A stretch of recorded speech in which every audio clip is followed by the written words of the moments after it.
Hi friends, ఇది కాకరకాయ curry అండి.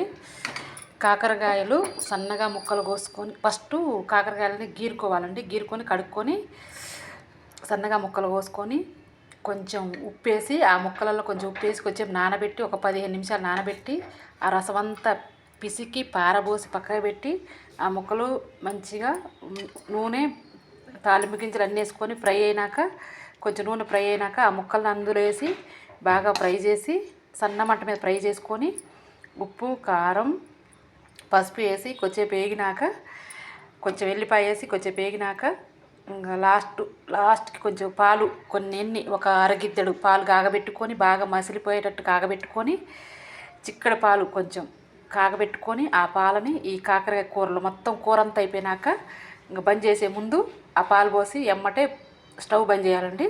తర్వాతకి ఇలా కాకరకాయ కర్రీ తయారవుతుందండి. కాకరకాయ కూర ఇలా పాలు పోసి కాకరకాయ కూర చేశానండి. సూపర్ ఉందండి. మీరు కూడా ట్రై చేయండి.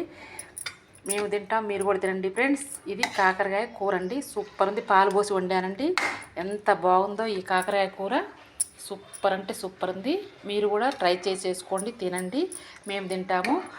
సబ్స్క్రైబర్ చేయండి, లైక్ చేయండి, మంచి కామెంట్ పెట్టండి, నన్ను మంచి పై లెవెల్లోకి పోనీయండి ప్లీజ్ ఫ్రెండ్స్. మీ సపోర్ట్ నాకు చేయండి, మీ సపోర్ట్ నాకు ఇవ్వండి, సపోర్ట్ చేయండి నా ఛానల్ని. మీ సపోర్ట్ నాకు కావాలండి. Thanks friends. Bye friends. కాకరకాయ కూర.